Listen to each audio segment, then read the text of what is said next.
Hello friends, welcome to our YouTube channel Reliant Commerce Academy. My name is Urvashi and I am here with you to provide you some guidance for your UGC NET exam. As you know, the exam consists of two papers, paper 1 and paper 2. Paper 2 comprises of those questions which are related to your subject, but paper 1 consists of those questions which are related to your general knowledge and general understanding of the environment. It contains those subjects which are like people development and environment, reasoning, aptitude, research, communication, and so on. So I am going to take your unit number 9, people development and environment. So here we go with the first chapter, that is development and environment. अब देखो, इसमें हम सबसे पहले meaning करेंगे environment का। Environment का meaning अगर हम लेमैन के लैंग्वेज में बात करें तो इन्वायरमेंट मीन्स द सराउंडिंग्स। जो भी हमारे आसपास है उसको हम बोलते हैं इन्वायरमेंट। इन्वायरमेंट में एक्चुअली होता क्या है, it consist of those conditions and factors that have a direct or indirect influence on one's development. That development could be physical, moral और mental. कोई भी चीज़ जो हमारे आसपास है, जिसे हम महसूस कर सकते हैं, जिसे हम देख सकते हैं, जो हमारे ऊपर एक इन्फ्लुएंस क्रिएट कर रहे हैं, उसको बोलते हैं इन्वायरमेंट। तो इन्वायरमेंट जो है वो क्या होता है, जो भी हमारे आसपास है, हमारे अपने सराउंडिंग्स को हम क्या बोलते हैं, इन्वायरमेंट। अब देखो, इन्वायरमेंट में दोबारा बता रहे हैं, it means totality of resources and total planetary inheritance we have received. कुछ भी हमारे पास है, कोई भी रिसोर्सेज, चाहे वो नेचुरल रिसोर्स है, चाहे वो मैन मेड रिसोर्स है, कोई भी रिसोर्स है जिसे हमने इनहेरिट किया या खुद हमने क्रिएट किया है, that is called environment. Environment में टू मेन कंपोनेंट्स हैं, first is biotic component and second is abiotic component. Biotic components कौन से होते हैं, those organisms which can breathe, ठीक है, जैसे प्लांट्स हैं, एनिमल्स हैं, बर्ड्स हैं, रेप्टाइल्स हैं, मैमल्स हैं, एक्सेट्रा। लेकिन जो एबायोटिक कंपोनेंट्स हैं वो कौन से होते हैं, which can not breathe, which do not have life but provide life to others, such as sun, land, water, mountains, etcetera. ठीक है, तो इनके रिलेशनशिप को ही हम क्या बोलते हैं, इकोसिस्टम या फिर इकोलॉजी। वो कह रहे हैं इन्वायरमेंट परफॉर्म्स 4 क्रूशियल फंक्शंस। जैसे फर्स्ट क्या है, सप्लाइंग रिसोर्सेज। सप्लाइंग रिसोर्सेज में क्या होता है, देखो हमारे पास दो तरह के रिसोर्सेज होते हैं, first is renewable resources and second is non renewable resources. Renewable resources वो होते हैं जैसे एयर, वाटर, लैंड, ये वो रिसोर्सेज है which come back to us naturally. अगर हम इनको यूज भी कर लेंगे तो they will come back to us naturally. लेकिन जो नॉन रिन्यूएबल है जैसे कि फॉसिल फ्यूल्स, ये क्या होते हैं, अगर हम इनको यूज करेंगे तो they will deplete over the time and the rate of coming back is very very slow. इनका जो वापस आने का रेट है वो बहुत स्लो है। लेकिन जो फास्ट वापस आ जाते हैं हमारे पास, वो कौन से होते हैं, रिन्यूएबल रिसोर्सेज। ठीक है, those which can be reused are called renewable, which cannot be reused, which are used and vanished are called non-renewable resources. Second है assimilating waste. इसमें क्या होता है कि जब भी हम कोई एक्टिविटीज़ करते हैं तो कुछ वेस्टेज भी होती है and environment has the capacity to absorb that waste naturally. Third है sustenance of life. Sustenance of life क्या होता है, देखो लिविंग और या कह सकते हैं बायोटिक कंपोनेंट्स को सरवाइव करने के लिए वी हैव एबायोटिक कंपोनेंट्स जैसे air, water, land. They themselves don't have life but provide life to the biotic components. Next है एस्थेटिक वैल्यू। एस्थेटिक वैल्यू क्या होता है, देखो जैसे कि माउंटेन्स हैं, ओशंस हैं, जो हम फोटोज़ कराते हैं इनके साथ तो कितने अच्छे लगते हैं, कितनी लाइवली पिक्चर्स आती हैं, तो वही होता है aesthetic value, means which provide beauty to the planet. ऐसी चीज़ें जो क्वालिटी को एनहांस कर रही हैं, जो हमारे अर्थ की या हमारे प्लैनेट की क्वालिटी को, ब्यूटी को एनहांस कर रही है, उसको बोलते हैं एस्थेटिक वैल्यू। नेक्स्ट है इन्वायरमेंटल डिग्रेडेशन। देखो डिग्रेडेशन का मतलब क्या होता है, deterioration of the quality of environment with rapid economic growth, with rapid human interference, the quality of life is being deteriorated. हमारे रिसोर्सेज जो है वो फास्ट रेट पे डिप्लीट हो रहे हैं। ठीक है, डिग्रेड हो रहे हैं, हमारा इकोलॉजी डिस्टर्ब हो रहा है, और मार्केट और जो है ना बहुत ज़्यादा पोल्यूशन क्रिएट हो रहा है, ये सबको क्या बोलते हैं? Degradation of the environment. जब हम ओवर एक्सप्लॉयटेशन करते हैं, जो चीज़ों को एक्सेसिव यूज़ करना शुरू कर देते हैं, तो उसको क्या बोलते हैं? Environmental degradation. ठीक है, वो ये समझा रहे हैं आपको, resources are limited but their over utilization can lead to their extinction. जब आप उनको एक रेट से ज़्यादा यूज़ करना शुरू कर दोगे, वो वापस नहीं आ रहा है आपके पास, लेकिन जितने हैं आप उनको यूज़ करी जा रहे हो, ठीक है, तो उनको क्या बोलेंगे? डिग्रेडेशन, क्योंकि वो चीज़ें एक ना एक दिन वो ख़त्म हो जाएंगी और आपकी नेक्स्ट जनरेशन के लिए वो चीज़ें पास ऑन नहीं हो पाएंगी, तो उसे हम बोलते हैं इन्वायरमेंटल डिग्रेडेशन। इससे क्या होता है? डिग्रेडेशन से होता है क्या? हमारे पास जो लाइफ की क्वालिटी है वो बहुत पुअर हो जाती है। अगर हम कह रहे हैं कि पोल्यूशन हो रहा है, क्यों हो रहा है पोल्यूशन? क्योंकि हम जो है ना कार्स, ट्रक्स, इस इंडस्ट्रियलाइजेशन के प्रोसेस से हम क्वालिटी को, एयर की क्वालिटी को डिग्रेड कर रहे हैं, डिप्लीट कर रहे हैं, जिसकी वजह से, पोल्यूशन की वजह से हो क्या रहा है? हमें इन्फेक्शंस होने शुरू हो रहे हैं, हमें लंग कैंसर हो रहा है, हमें स्किन डिजीज हो रहे हैं, टेम्परेचर इज बीइंग राइजिंग। ठीक है, ये सब क्या है? पोल्यूशन। ये क्यों है? क्योंकि एक्सेसिव ह्यूमन इंटरफेरेंस है। इसका एग्जाम्पल क्या है? Ozone layer depletion. जितना हम कार्बन डाइऑक्साइड ज़्यादा एमिट करेंगे, तो उससे क्या होता है? जो ग्रीन हाउस इफेक्ट है, जो भी आपके पास अल्ट्रावायलेट रेज आ रही हैं सन से, वो आपके अर्थ में ही एब्जॉर्ब हो रही है, उनको वापस जाने का देखो कोई सिस्टम ही बन नहीं पा रहा। और जब वो सारी की सारी rays within the earth ही रह जाएंगी, तो वो किसको अफेक्ट करेंगी? उन ऑर्गेनिज्म को जो उस अर्थ पे रह रहे हैं। जितने भी लिविंग ऑर्गेनिजम्स हैं, चाहे वो मैन है, चाहे वो इंसेक्ट है, चाहे वो कोई रेप्टाइल है, सभी को वो अफेक्ट करेगा अगर हम ज़्यादा ह्यूमन इंटरफेरेंस करेंगे तो। नेक्स्ट टॉपिक है जो हमारे पास, वो है millennium development and sustainable development goals. देखो, मिलेनियम डेवलपमेंट गोल्स क्या होते हैं? There are 8 internationally accepted goals. ठीक है, यूनाइटेड नेशंस ने अपनी कॉन्फ्रेंस में 8 गोल्स को फॉर्मुलेट किया था, जिनको सारी कंट्रीज ने एक्सेप्ट किया था। इनसे क्या होता है कि हमने पॉवर्टी, हंगर और जेंडर इनइक्वालिटी को रिड्यूस करना है, ताकि we can have a better quality of life. अगर हम बात करें यूनाइटेड नेशंस की, देखो जो मिलेनियम डेवलपमेंट गोल्स हैं वो कितने हैं? 8 हैं। उनको बनाया किसने है? यूनाइटेड नेशंस ने। यूनाइटेड नेशंस देखो है क्या? It is the most powerful intergovernmental organisation. बहुत सारी कंट्रीज ने मिलकर इसको फॉर्मुलेट किया है। एक ऐसी ऑर्गेनाइजेशन है which aims to spread cooperation, peace and stability in the whole system. जो यूनाइटेड नेशंस देखो एस्टैब्लिश कब हुआ था? अगर हम इसके एस्टैब्लिशमेंट की बात करें तो it was established in October 1945. At present there are 193 members of United Nations. ठीक है, the headquarter is situated in New York City.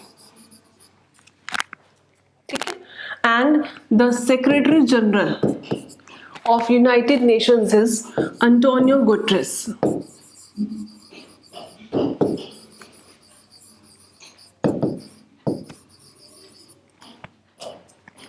ठीक है, तो यूनाइटेड नेशंस एक ऐसी ऑर्गेनाइजेशन है जो 193 मेंबर्स ने मिलकर बनाई है। इसका हेडक्वार्टर कहाँ है? न्यूयॉर्क। सब ने बैठ के डिसाइड किए हैं कुछ ऐसे गोल्स जो हमारी क्वालिटी ऑफ लाइफ को एनहांस कर सकती है। यूनाइटेड नेशंस को जो सेटलमेंट का पर्पस है वो यही है that it aims to spread awareness regarding the security and the quality of life. तो यहाँ पे जो हमारे पास 8 गोल्स हैं, उनको डिस्कस करने से पहले मैं आपको बता दूं कि जो भी हमने 8 गोल्स सेटअप किए हैं, दैट वाज सेटअप इन सितंबर 2000। हमें 15 इयर्स का टारगेट दिया गया था। वो सारी कंट्रीज को टारगेट दिया गया था 15 इयर्स का। फ्रॉम 2000 टू 2015 हमने फॉलोइंग टारगेट्स अचीव करने। हमारे पास जो भी एग्जिस्टिंग पॉवर्टी चल रही है, एग्जिस्टिंग हंगर रेट चल रहा है, एग्जिस्टिंग जेंडर इनइक्वालिटी चल रही है, एग्जिस्टिंग चाइल्ड मोर्टेलिटी रेट चल रहा है, जो भी एग्जिस्टिंग रेट चल रहा है उसको हमने हाफ कर देना है बाय 2015। तो देखो हमारे पास जो 8 गोल्स हैं वो कौन कौन से हैं?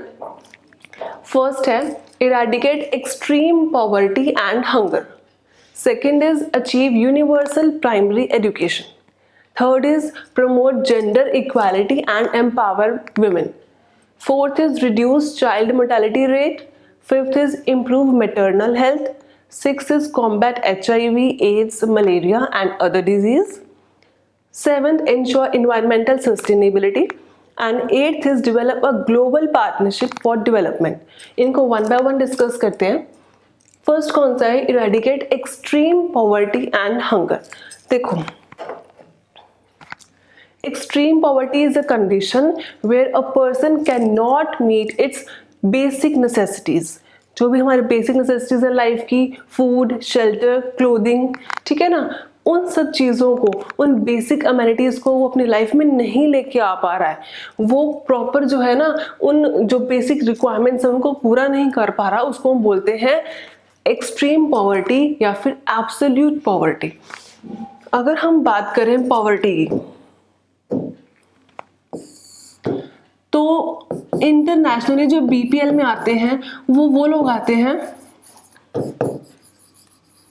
विच earn less than $1.9 per day. Means एक ऐसा पर्सन जो एक दिन में $1.9 पर डे भी नहीं कमा पा रहा, वो किस में आ जाएगा? एक्सट्रीम पॉवर्टी में.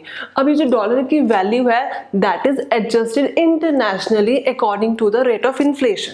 ठीक है, अगर हम $1.9 भी एक दिन में नहीं कमा पा रहे हैं तो हम किस में आ जाएंगे? एक्सट्रीम पॉवर्टी में, जिसको क्या बोलते हैं? Absolute poverty. यानी कि एक ऐसी कंडीशन है where a person can not meet its basic requirements. ठीक है, सेकंड कौन सा है इसमें सेकंड पार्ट कौन सा है? हंगर का.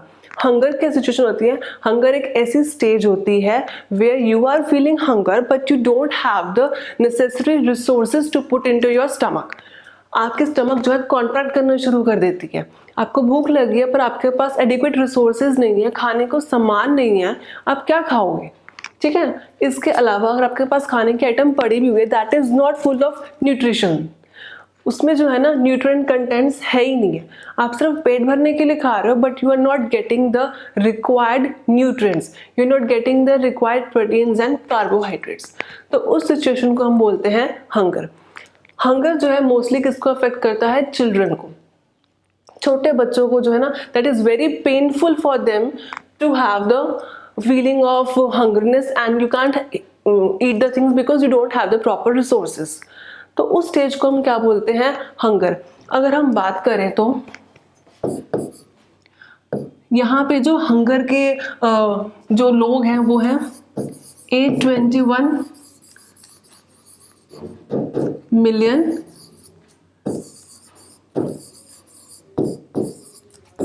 2018 का अगर हम डेटा लेके चले तो 2018 तक ग्लोबली जो लोग हंगर डिप्राइव्ड हैं, जिनको खाना नहीं मिल पा रहा है, वो कितने हैं? 821 मिलियन.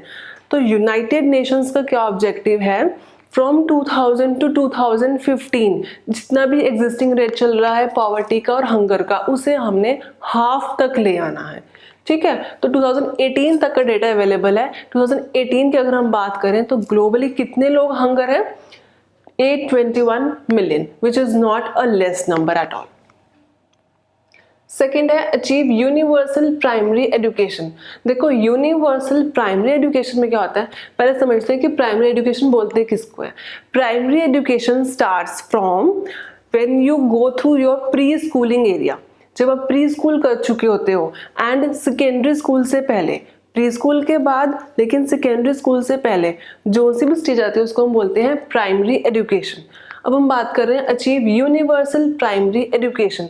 द गोल इज कोई भी बच्चा whether he is the person is boy और गर्ल, बॉय है या गर्ल है, that should have access to primary education. यानी कि सारे के सारे बच्चे जो हैं स्कूल जाएं, पढ़े. ठीक है, वो ऐसा नहीं है कि वो घर बैठे हुए हैं और उनको चाइल्ड लेबर कराया जा रहा है. उस चीज को अवॉइड करने के लिए वो क्या कह रहे हैं? Universal means boy and girl both. Primary education कौन सा होता है? प्री स्कूल के बाद लेकिन सेकेंडरी स्कूलिंग से पहले. तो उस स्टेज को हर बच्चे को कवर करना है। Every person, whether he is a boy or girl, has the equal right to get education. ठीक है, अब अगर हम बात करें, there are 58 million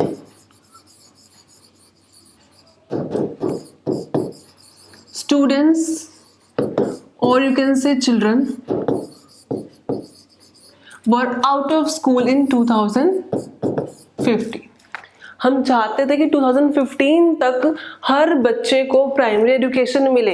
ये रेट को हम 0 तक लाना चाहते हैं, लेकिन 0 तक आ नहीं पाया। इतने एफर्ट्स करने के बावजूद भी 2015 में ये ऑब्जर्व किया गया कि 58 million children are still out of the coverage of the primary education. ऐसा क्यों? रीज़न क्या है? रीज़न क्या होता है इसका कि जो पेरेंट्स होते हैं which are below poverty line, जिनको कोई एजुकेशन, खुद पढ़े लिखे नहीं हैं, themselves they are illiterate, they don't have the knowledge, उनको पता ही नहीं कि अपने बच्चों को स्कूल भेजना है। Sometimes the school is very far, sometimes the cost of education is quite high for them, ठीक है, sometimes they don't have the basic knowledge, they discriminate between boys and girls, तो इस वजह से वो अपने बच्चों को पढ़ा ही नहीं पा रहे। तो गवर्नमेंट ने एक स्कीम लेके आई है, mid day meal scheme, with the help of World Bank. तो इसमें हमने किया क्या है कि बच्चों को स्कूल्स तक अट्रैक्ट करने के लिए they are providing lunch facilities to the students. बच्चों को सिर्फ घर से उठ के आना है, उनको खाने खिलाने की जिम्मेदारी किसकी है? स्कूल की है। So this is an incentive to the poverty ridden students कि वो यहाँ पे आए और पढ़ें और फ्री में खाना भी खाएं। ठीक है। Then promote gender equality and empower women. Gender equality में क्या है? That there should be no biasness, no discrimination between boy and girl. Male female में कोई भी discrimination नहीं होने चाहिए। Both the genders should have equal opportunities, they should have equal rights and they should have equal freedom. ठीक है ना। More over हमने विमेन को एम्पावर करना है। विमेन की empowerment basically comes from the education and knowledge. अगर आप लड़कियों को पढ़ाएंगे, ठीक है, उनको आगे बढ़ने की अपॉर्चुनिटी देंगे, तो obviously they will be empowered.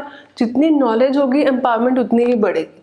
तो वो क्या कह रहे हैं कि जेंडर इक्वालिटी के लिए आपने मेल फीमेल में, देखो जेंडर्स में कोई भी डिस्क्रिमिनेशन नहीं होनी चाहिए, उनको इक्वल अपॉर्चुनिटी देनी है पढ़ने की, काम करने की, अपने डिसीजंस खुद लेने की। उसके बाद है reduce child mortality. Child mortality rate क्या होता है?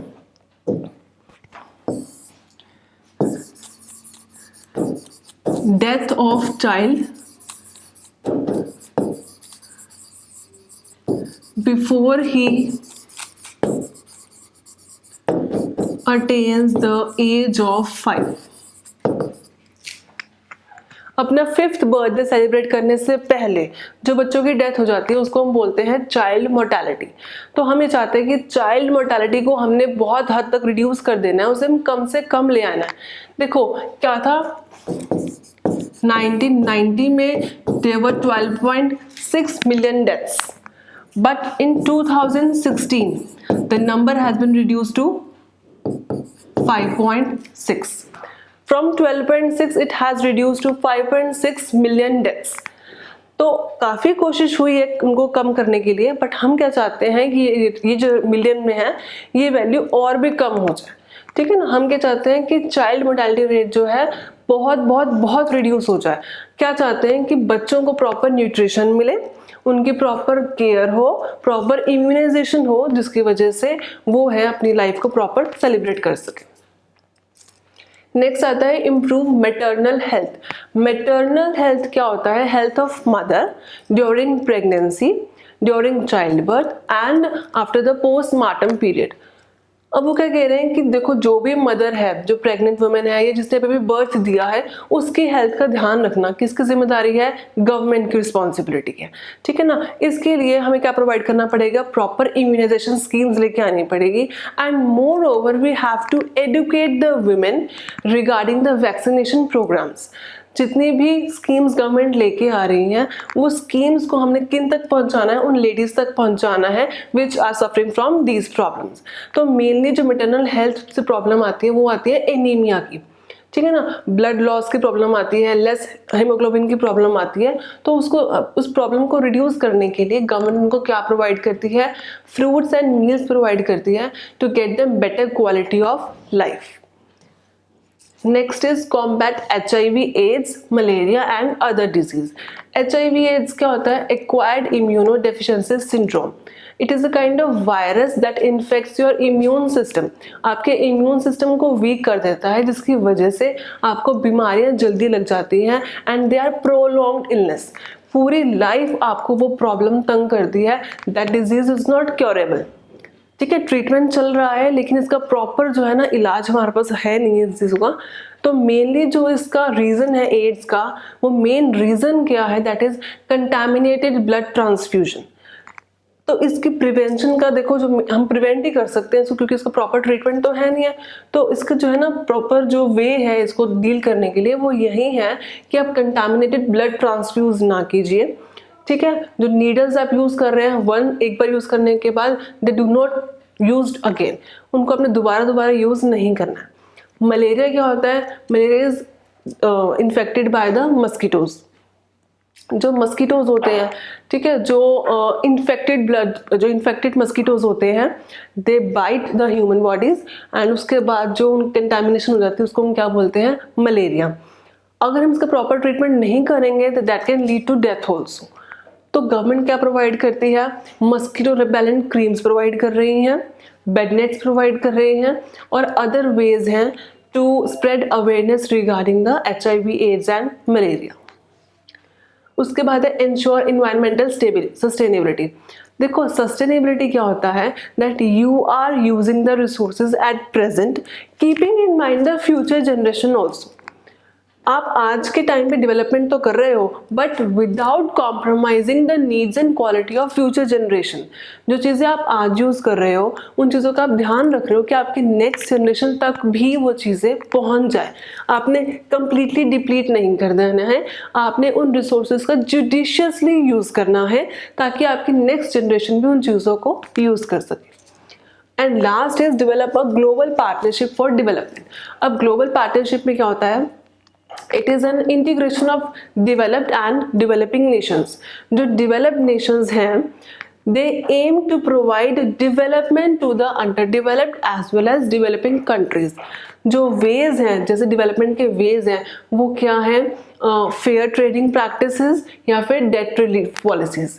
अगर किसी डेवलपिंग कंट्री ने लोन ले रखा है तो डेवलप्ड कंट्री का क्या ड्यूटी बनती है कि उस डेट को वेव ऑफ कर दे या फिर उस डेट को रिड्यूस कर दे, या अदरवाइज वो फेयर ट्रेडिंग में एंगेज हो जाए, सो दैट डेवलपिंग कंट्रीज में have the chances of getting developed.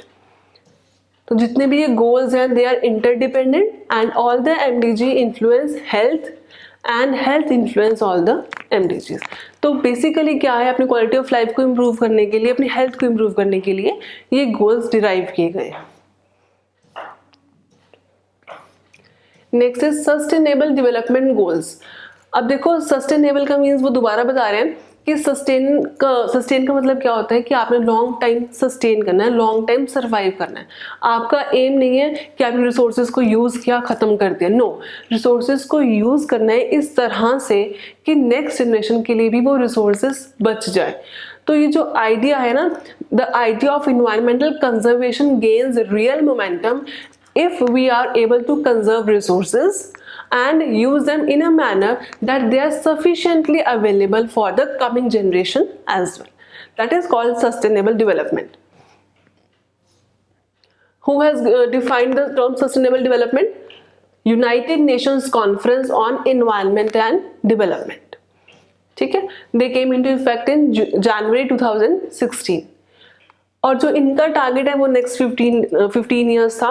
2016 से कब तक हो जाएगा, 2030। जो पहले वाले थे जिनको हमने किया था मिलेनियम डेवलपमेंट गोल्स, वो डिराइव किए गए 2000 में, और कब तक का टारगेट था, 2015 तक का।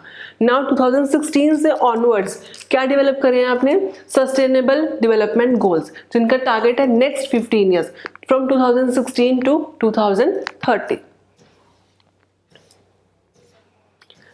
तो इसमें हमारे पास कितने गोल्स हैं? 17 गोल्स हैं। जो बेसिक प्रिंसिपल है, जो बेसिक हमने कंसेप्ट लिया हुआ है वो कौन से हैं? Millennium development goals. तो बेसिक गोल्स वही हैं, थोड़ा सा उसमें हमने इंक्रीमेंट कर दिया, उनको एनहांस कर दिया है। अब जो एनहांस कर दिए हैं वो देखते हैं। देखो फर्स्ट क्या है? No poverty. पहले में हमने क्या किया था? Reduce poverty, reduce gender inequality. पर अब यहाँ पे क्या है? No poverty. By the end of 2030 there should be no poor people in the globe. Zero hunger, कोई भी पर्सन भूखा नहीं होना चाहिए, किसी भी पर्सन की डेथ भूख से नहीं होनी चाहिए।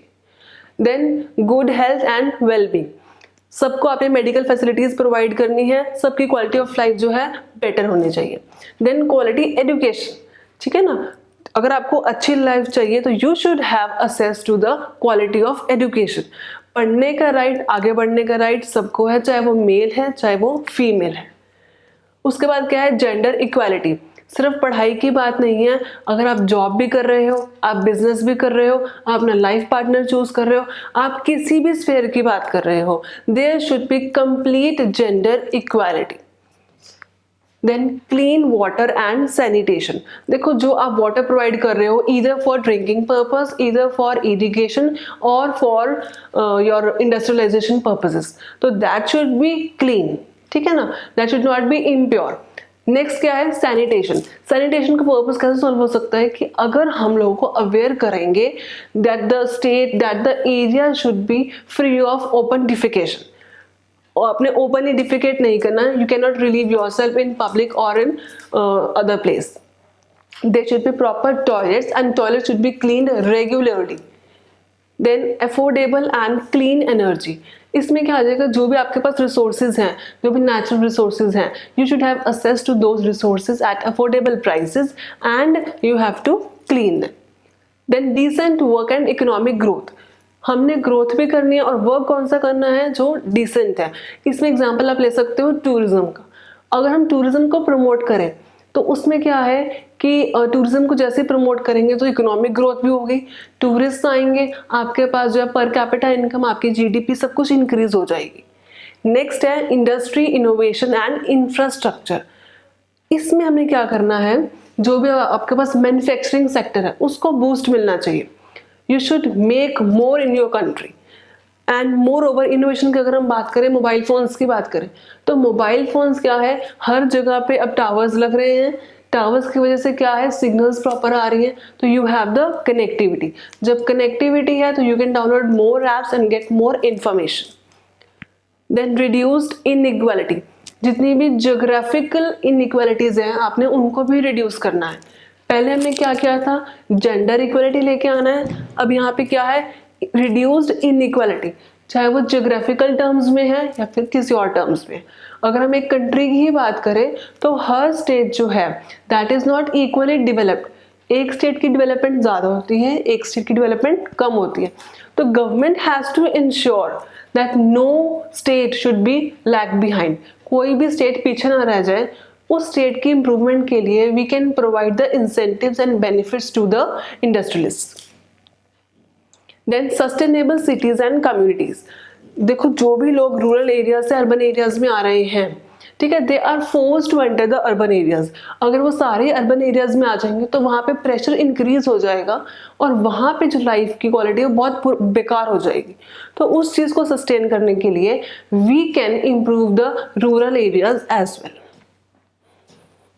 Then responsible consumption and production, जितनी भी कंजम्पशन और प्रोडक्शन हो रही है that should be responsibly made. अब इसमें कंसेप्ट आ जाएगा आपका रीयूज, रिसाइकल एंड रिड्यूस।